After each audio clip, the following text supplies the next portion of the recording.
I do.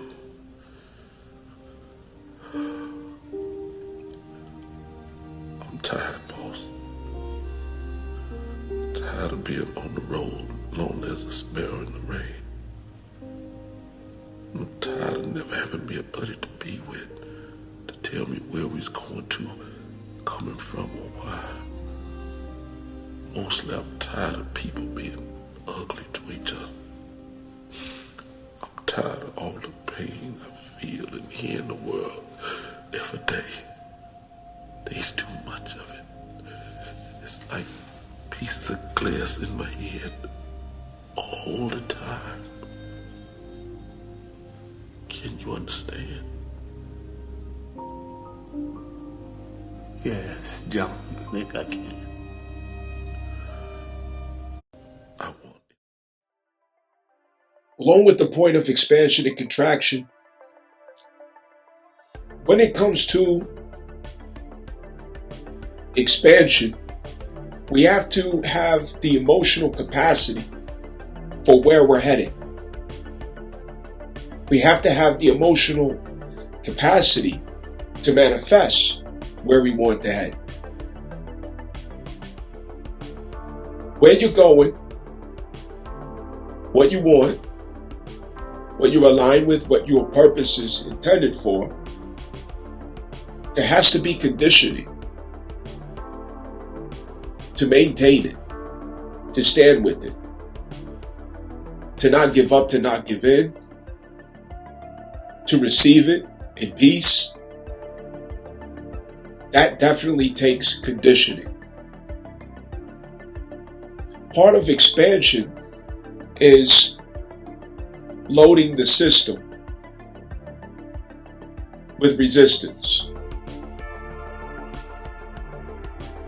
Our emotional body gets loaded with resistance to expand our capacity.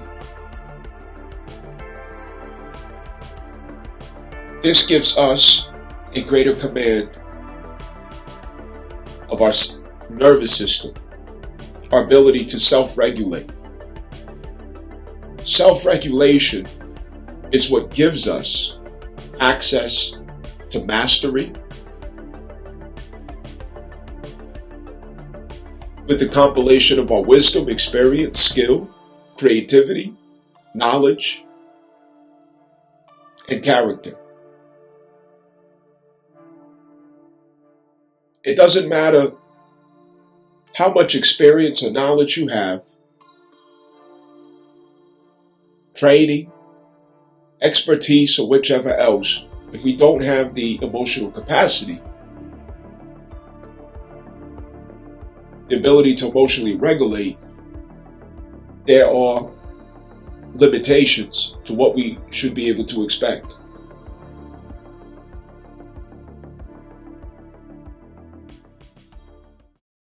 Our next weekend. What? I'm going to the city again. You're not fucking going to the city. Why? You and your brother went there last fucking week. Okay. I was fucking pissed when I found out you went down there. You're going to fucking Canal Street. Okay. You guys don't know what the fuck you're doing. Yes, we do. I grew up in the so do fucking we. Bronx. Okay. The city is nothing what it was like 25 years ago. Okay. The crime is I get higher. it. The hustlers are out there. Who the fuck are you texting? I'm fucking talking to you. You're always on the fucking phone. I'm not Put texting. the fucking phone down. Like a fucking girl always on the fucking phone texting away.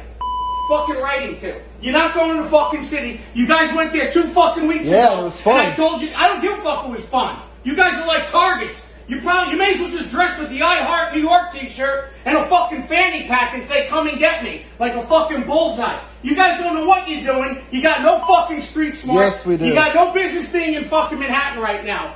It's not a good fucking time to be in the city, okay? Yep.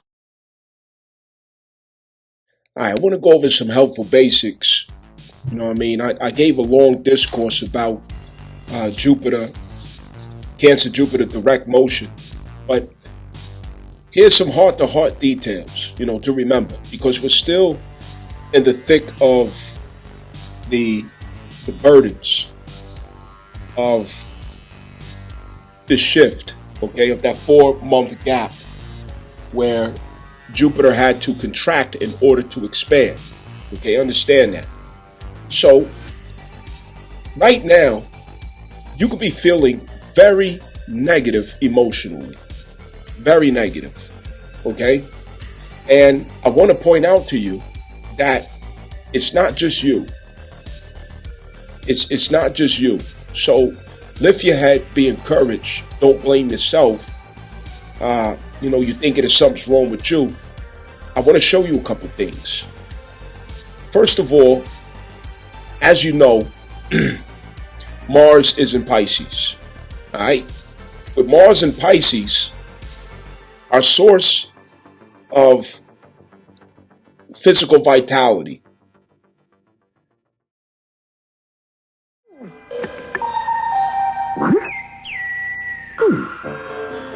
Eureka!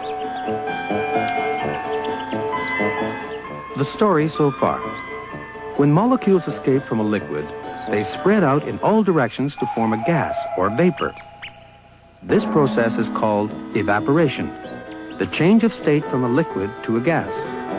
When gas molecules are cooled, they go slower and crowd together more densely to form a liquid. This process is called condensation, the change of state from a gas to a liquid. And now, expansion and contraction. If you blow a balloon only partly full of air and leave it in the sun, it will get quite a bit bigger. If you take another balloon and blow it up as hard as you can, and then leave this balloon in the sun, it will very likely burst. Why?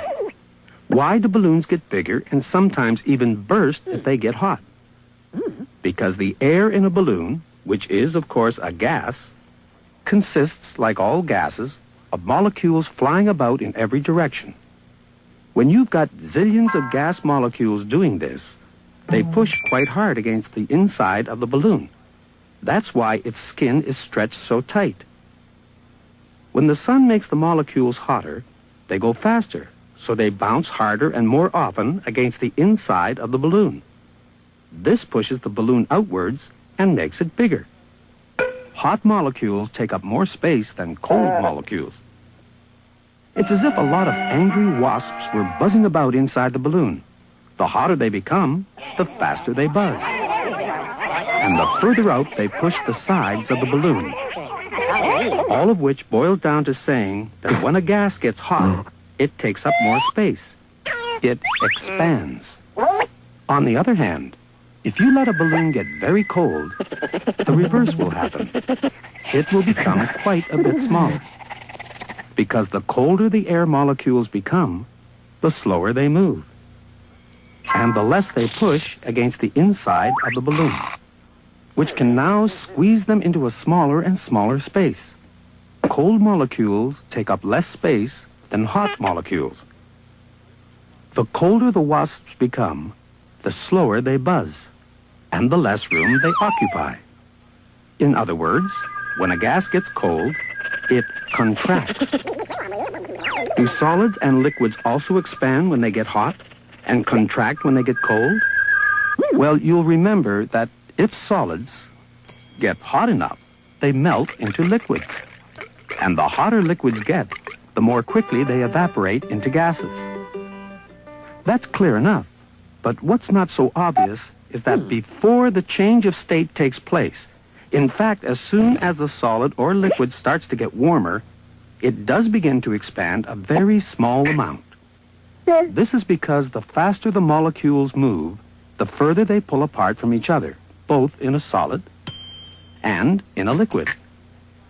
That's why a space is always left at the top of bottles to allow for expansion in case their liquid contents should become too warm. A bottle should never be filled to the top, in fact, because if the liquid inside it gets too hot, there's even a danger of the bottle exploding. Can you think of an everyday example of a solid expanding and contracting? Well, what do you think causes that ka-thump, ka-thump noise when a car drives over a bridge?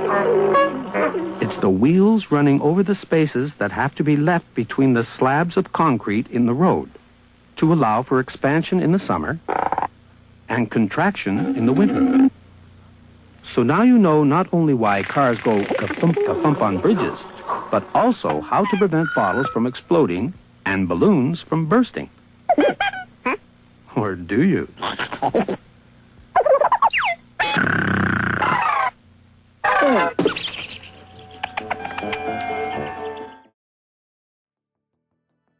The intensity that we have to drive our willpower, to assert ourselves in the physical realm or reality. This could be in how we meet anything of Capricorn themes. Okay, Mars is exalted in Capricorn.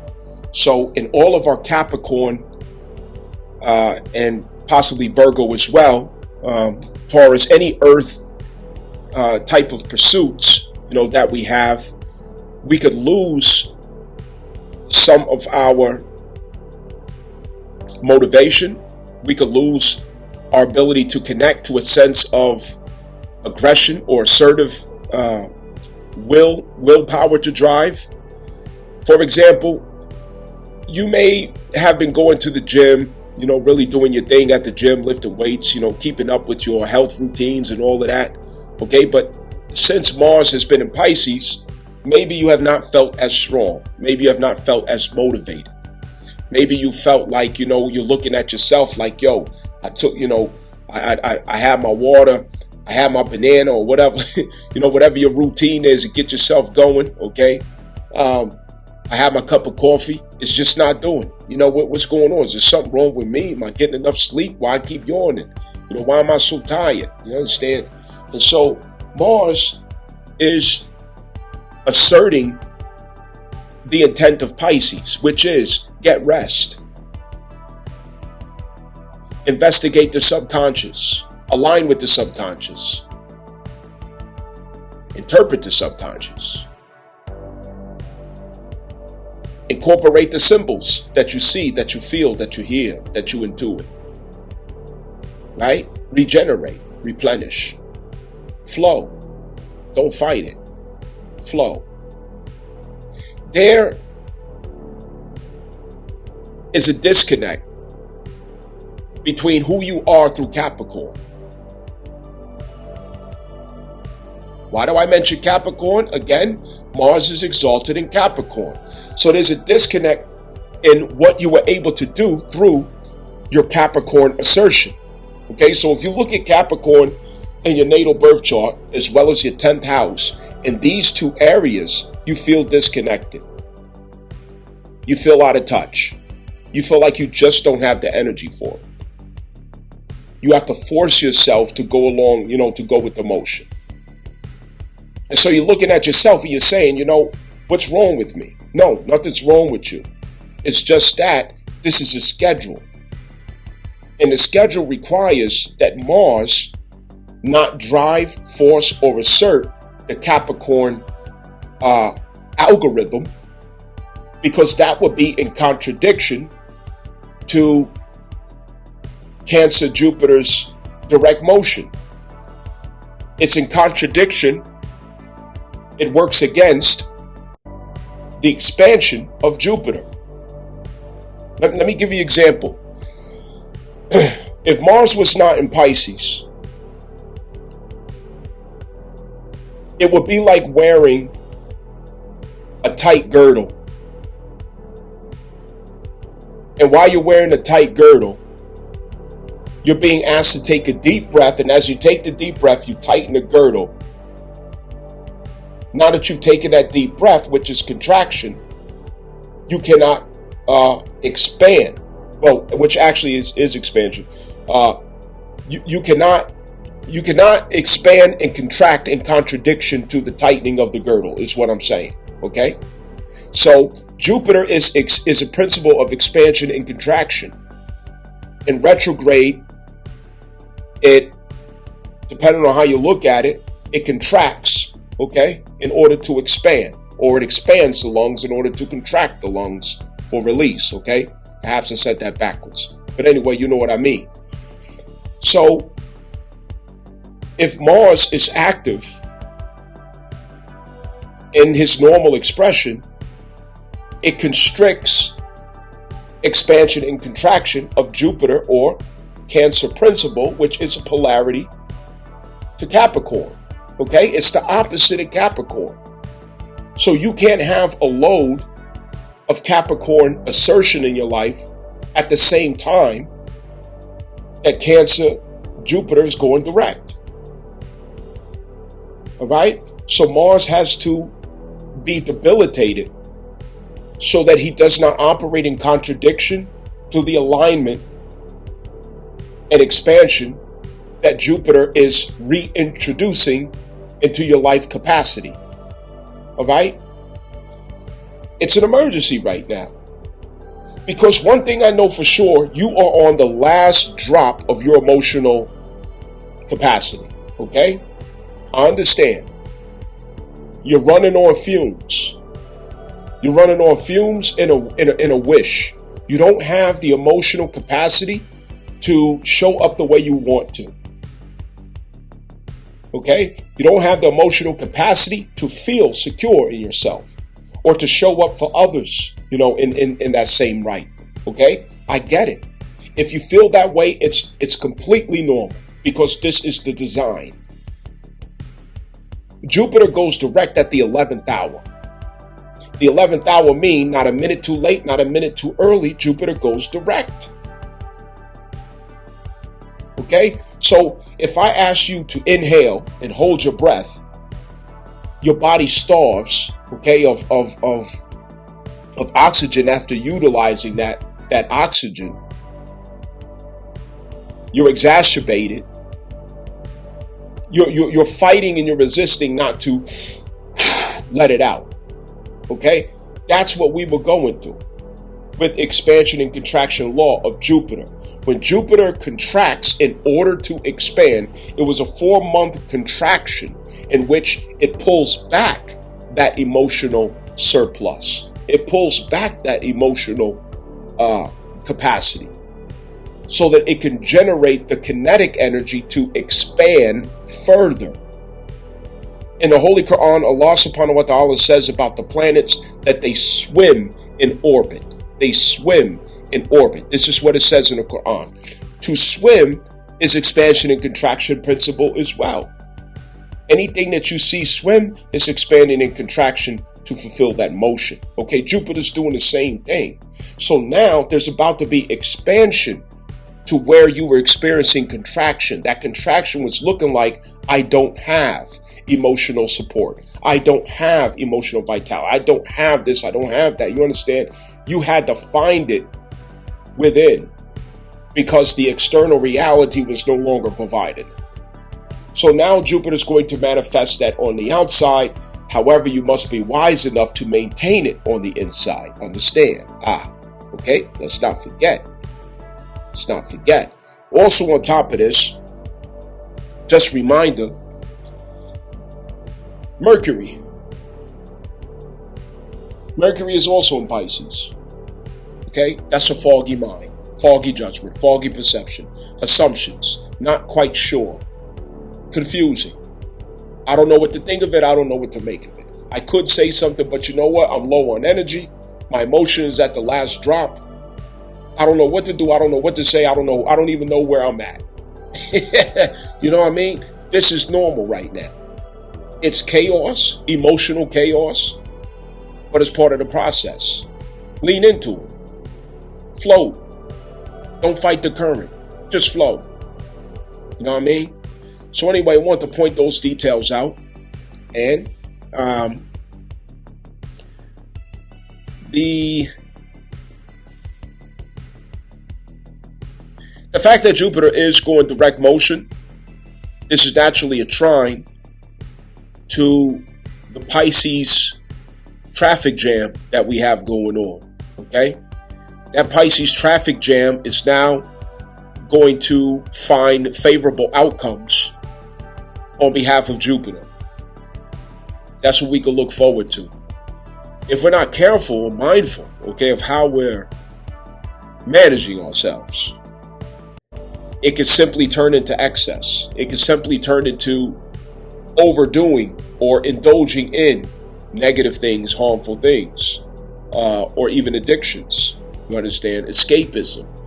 things of that nature, fear-mongering, okay, terrorizing yourself, scaring the shit out of yourself, okay? Don't do that. So anyway, this is just a little note, you know what I mean? Just passing a napkin on the table, you heard? Let's go. What are you doing? I say, what are you doing with a pump? Pumping for oil? You're crazy, boy. There's no oil in this ground. Stand up, son. You're falling all over yourself. There's no oil 500 miles of here. Geology of the ground's all wrong. Even if there was oil, you'd need a drill, not a tire pump. Oh, you're down again. You gotta learn to stand on your own feet, boy. I may not always be around to help you. Boy's got a mouth like a cannon, always shooting it off. So, on Friday the 13th, we have Mars and Mercury retrograde in Pisces in conjunction with the North Node. This is affecting fated experiences that befall us. And these fated experiences are going to come by way of possibly inflammatory conversations or words that are loaded with decisions that affects your future trajectory. Understand? Messages, conversations, or communications that could carry various, contexts with Mars, but it's going to affect your future trajectory, and it is square the axis of Gemini and Sagittarius. And to highlight this, Black Moon Lilith is in Sagittarius. So this square, it's going to have a sacrificial executive decision that's manifesting, okay, that affects what you have going on along the line of this axis. And the outcome is going to be favorable for Sagittarius Black Moon Lilith. Sagittarius Black Moon Lilith is what's going to prevail that outcome, especially on the strength of Jupiter in direct motion, and the fact that Sagittarius Black Moon Lilith is what we are here to put out into expression finally. Now, on Friday the 13th, we want to avoid saying and doing what could be regretful. We don't want to avoid being honest, direct, and clarify in who we are, what our boundaries are, what our needs are, and what our capacity is. It's very important that we keep these things in mind. We know that Mars is the lord of both Aries and Scorpio, so take these into consideration with what context this is affecting of your future trajectory. You want to look at Aries and Scorpio. Also, you want to consider Virgo and Gemini for context of future trajectories as well. 6th and 3rd house. Now, having said that, right now, you're still on E emotionally, as Cancer was retracting by the 4-month retrograde of Jupiter. Capricorn was expanding in exhausting obligations and commitments, and that was to bring us to the limitation of our capacity, which obviously manifests expansion, the principal point of expansion, to go beyond the previous thresholds of limitations, expanding the capacity of the self in the emotional constitution. Okay, so this is going to prove to be very productive, obviously. Now, I'm mentioning these things so that there's no panic, so there's no fear, so there's no anxiety about outcomes. Outcomes are being predetermined by perfect wisdom. Remember that you are co-creating It is not just you. It is co-creative wisdom that is at work, and you need to trust the process. Trust the process. Now, also, for the United States of America natal chart, this affects the first house, Black Moon Lilith Sagittarius, well, actually, specifically, the 12th and first house cusp, Sagittarius, 7th house of relationships for the United States of America. And with Pisces, this would be the 3rd house, 3rd and 4th house cusp. Okay? 3rd and 4th house cusp. Make sure of that. Sagittarius on 2nd. That's 3rd. Yes, okay. So 3rd and 4th house cusp. Now, having said that, this square that we have with the 1st and 7th house axis, 7th house, where we have Gemini, and Mercury obviously is the lord of that in retrograde. Sagittarius, Black Moon Lilith, Jupiter, direct motion, is going to have a lot to do with its own cosmic configurations of what aligns with destiny and expansion. Now, there could be conflicts, okay, coming from overseas. There also could be, through the internet, disturbances, outages, disconnects, confusing or foggy circumstances with communications and internet service, cyber attacks, things like that, okay? It's all in the air. It's not far-fetched to remind ourselves that, yes, we are in phases of World War III. Understand that, okay? And so there are going to be some surprising events, and we might as well get used to the fact that there's going to be several surprising events, obviously. We're not, it just began, with this escalation of conflicts. We don't know what to expect or anticipate. So what I suggest is on the 13th, you may want to avoid big crowds. You may want to avoid government offices and buildings. I'm just saying, lay low, chill out, try to keep the peace without selling your soul, without lacking in honesty or truth to yourself, But these are the things that are in the air, all right? And have a plan. It doesn't hurt to also have a plan. On the 13th, there could be interesting experiences for the collective. And for you, there could be some challenging conversations where you're really going to have to speak up for yourself, or you're going to have to defend that Sagittarius expression that has been suppressed. So this could be a heated conversation or argument between you and some others who have had a legacy of suppressing you or expecting you to continue suppressing yourself, and you come to the end of that thread. All right?